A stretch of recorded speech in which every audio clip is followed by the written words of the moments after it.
Hello అండి, ఇదేమో burger buns తెచ్చి దీంతో ఏమైనా చేయమన్నారు మా హస్బెండ్.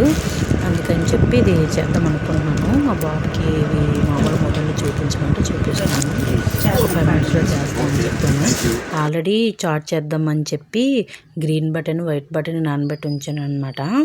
ఇప్పుడు ఎలాగ మా హస్బెండ్ అది చేయమన్నారని చెప్పి బర్గరే చేయాల్సినది కదా, దాంతో ఏదైనా చేద్దామని చెప్పి ఈ బటన్ ఇవి ఆల్రెడీ నానబెట్టాను కదా, అవి కొద్దిగా బంగాళదుంపలు వేసుకొని నీట్గా వాష్ చేసుకొని అవి ఉడకబెట్టడానికి రెడీ చేస్తున్నాను అనమాట. ఇవన్నీ వేసి ఉడకబెట్టాను శుభ్రంగా.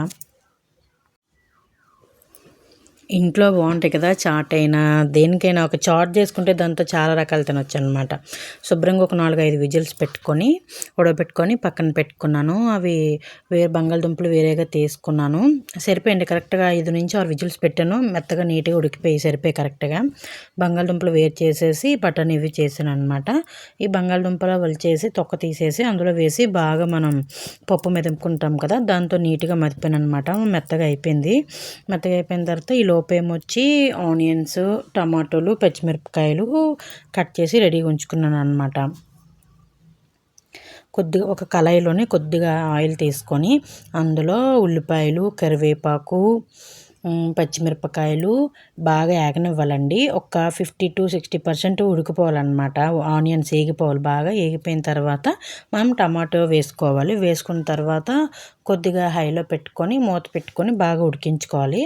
బాగా ఉడికిన తర్వాత ఒకసారి తీసి అందులోనే కొద్దిగా కారం, తర్వాత ఏమొచ్చి కొద్దిగా పౌడర్, ధనియాల పౌడరు, జీలకర్ర పౌడర్ వేసి కొద్దిగా ఏమొచ్చి పావు బాజీ మసాలా ఉంటుంది కదా, అది కూడా వేసానండి. వేసిన తర్వాత బాగా వేగిన తర్వాత ఆల్రెడీ మనం బంగాళదుంప బటన్ ఉడకబెట్టి పక్కన పెట్టుకున్నాం కదా, అది వేసి బాగా కలుపుకొని అది కొద్దిసేపు మనం మగ్గనిచ్చుకోవాలండి.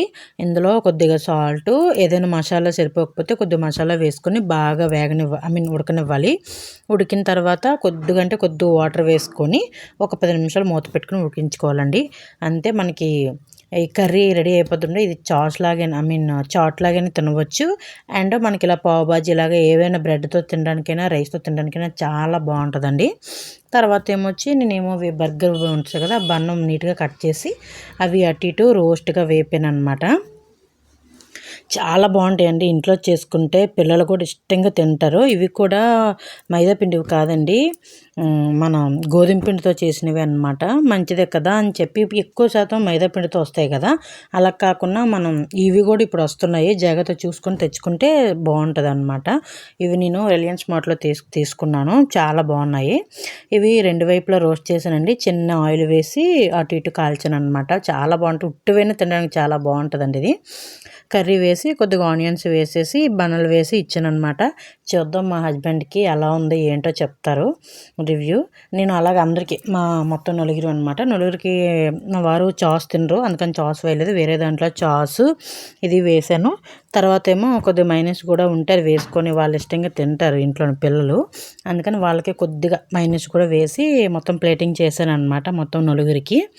చాలా బాగుంది. నేనైతే వాళ్ళకన్నా ముందే టేస్ట్ చేశాను. నిజంగా చాలా బాగుంది. ఇలా ఇంట్లో చేసుకోండి, చాలా బాగుంటుంది. హ్యాపీగా మా హస్బెండ్కి పట్టుకు వెళ్తున్నాను. ఏమంటారో తినేసి చూద్దాం.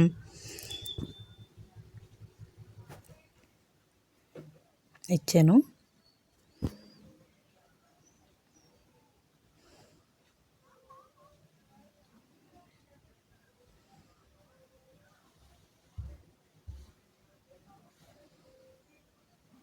సూపర్ అంట. నిజంగా చాలా బాగుందండి. ఇంట్లో ట్రై చేయండి. మా ఆనంద్, మా తమ్ముడు అందరము కూడా తిన్నామన్నమాట. ఎలాగుందో వాడు కూడా చెప్తాడు. వాడి రివ్యూ కూడా. వాడు వెరైటీ ప్రయోగాలు చేస్తారండి. మనం ఇచ్చిన దాన్ని వెరైటీగా తింటాడు. వాడికేమో కారం సరిపోలేదంటే అందుకని పచ్చిమిరపకాయ తెచ్చుకొని మరి తింటున్నాడు. టేస్ట్ చెప్తాడు. సూపర్ అంట. Thank you. Please subscribe. మమ్మల్ని ఎవరైనా సపోర్ట్ చేయండి.